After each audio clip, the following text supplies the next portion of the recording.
Olá pessoal, dando continuidade à nossa reflexão diária. Essa semana vamos ver os principais pontos da Constituição Federal, que é a lei maior do nosso país, que fala da República. Aqui a data de promulgação é 5 de outubro de 1988. Essa aqui eu baixei do site do Planalto. Está atualizada com 107 emendas constitucionais. A última é de outubro de 2018, então eu vou postar essa aqui no grupo em PDF. Quem quiser e tiver interesse em imprimir, é interessante ter ela impressa e estar sempre dando uma revisada. O nosso foco vai ser o capítulo 3. Embora a Constituição traga no artigo 5º os direitos e garantias sociais, para nós aqui veremos apenas o capítulo 3 da educação, da cultura e do desporto.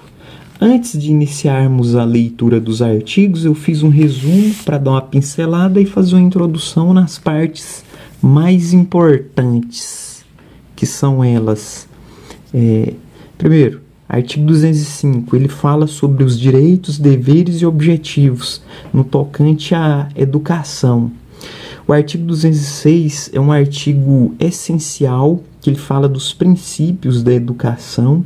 São 8 princípios, depois a gente vai ver um por um. Eu costumo fazer essa divisão: igualdade, liberdade, pluralismo, gratuidade, valorização valorização profissional, gestão democrática, GD, PQ, padrões de qualidade e piso.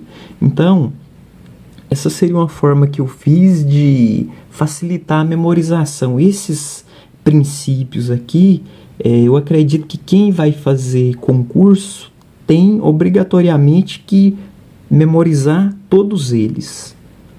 Aí, o artigo 207 vai tratar sobre as universidades, suas formas de funcionamento e contratação.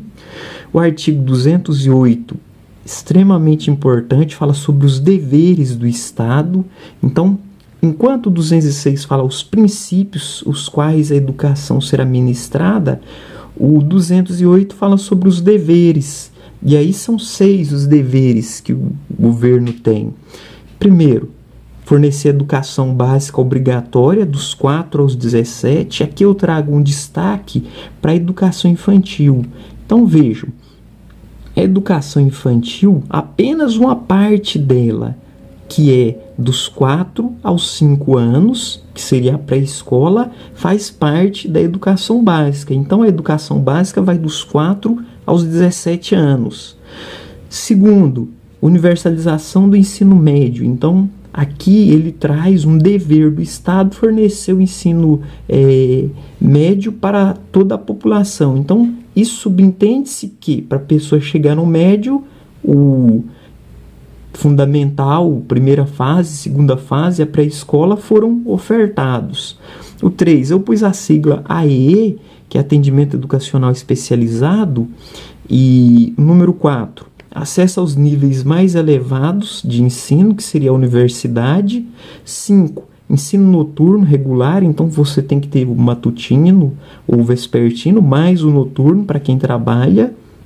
O 6, programas suplementares de transporte, de alimentação e de saúde. Então é dever do Estado fornecer isso para os estudantes. O artigo 209 fala que o ensino é livre à iniciativa privada. Então, quem quiser montar escola particular pode montar, com 2 condições que ele traz. A primeira, seguir as normas do sistema, e a segunda, ter autorização do Conselho de Educação local, quando municipal, estadual ou distrital ou federal. Então, quem vai montar uma escola, uma instituição de educação privada pode fazer isso. Artigo 210, conteúdos mínimos. Então, para o ensino fundamental, aqui a Constituição já traz essa regulamentação de que tem que ter um mínimo a ser seguido. O parágrafo 1º fala do ensino religioso, que é de oferta obrigatória e matrícula facultativa. embora na prática nunca se vê alguém não matricular. Até porque a escola, quando o pai ou a mãe chega para fazer a matrícula, a escola matricula a criança em todas as disciplinas. Não vai nem perguntar, ela tem o desejo de fazer ensino religioso? Isso não é perguntado. Ela gostaria? Não. Simplesmente faz a matrícula e põe a criança para estudar. Língua portuguesa. Aqui diz que o ensino será ministrado obrigatoriamente em língua portuguesa. Às vezes uma questão explorada em concurso é de que na educação indígena, por se tratar de uma tribo muito afastada, muito distante, o idioma adotado será o local, o nativo, para facilitar. Então, se cair em concurso esse tipo de pergunta, está errado. O ensino obrigatoriamente tem que ser em língua portuguesa.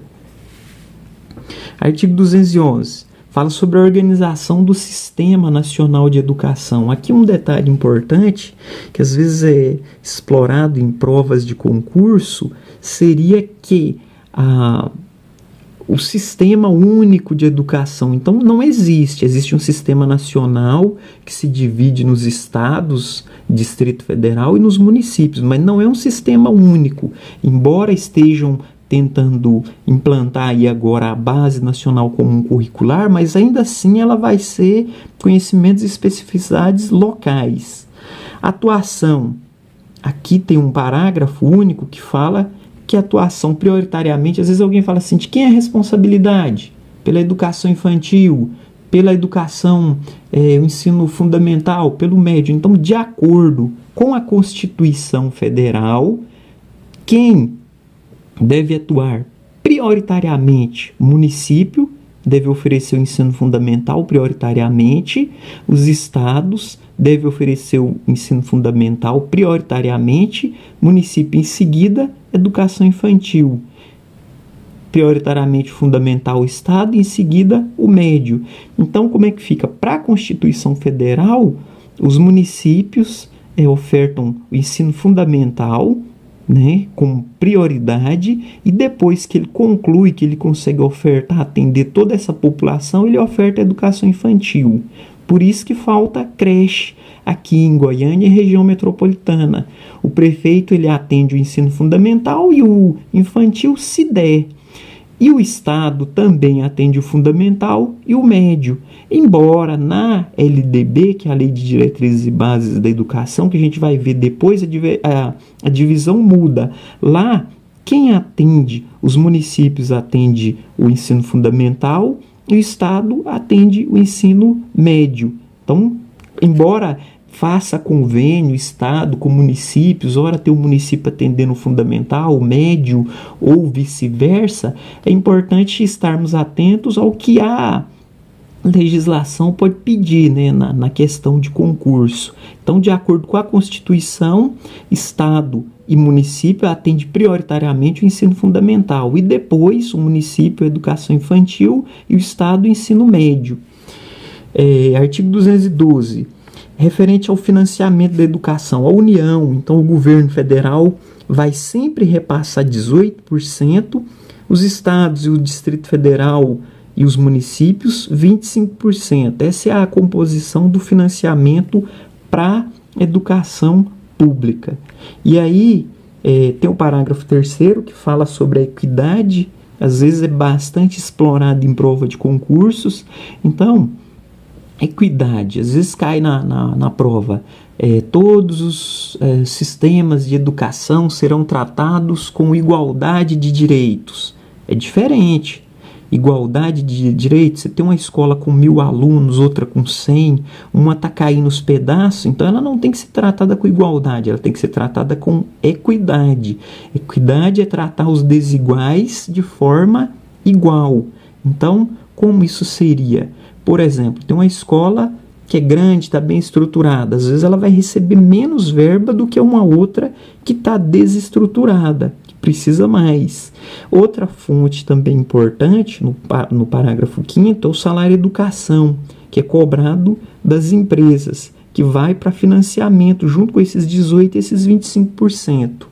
O artigo 213 fala da destinação dos recursos públicos. Então, os recursos públicos são destinados a escolas públicas, que é 100%, escolas comunitárias, confessionais e filantrópicas. Depois a gente vai nos ater um pouco mais detalhado. A pública é a escola pública. A comunitária é aquela de associação de moradores que tem pelo menos um membro da comunidade na sua direção. A confessional é aquela com orientação religiosa. E a filantrópica é aquela sem fins lucrativos, tipo Fundação Le Monde, Fundação Ayrton Senna, essas escolas que atuam no campo educacional de forma filantrópica, sem fins lucrativos. E, por fim, o artigo 214, que trata do Plano Nacional da Educação, que deverá ser decenal e deverá ser elaborado por estados, municípios, primeiro pela União, né? Depois estados, Distrito Federal e município. Depois a gente segue agora com a Lei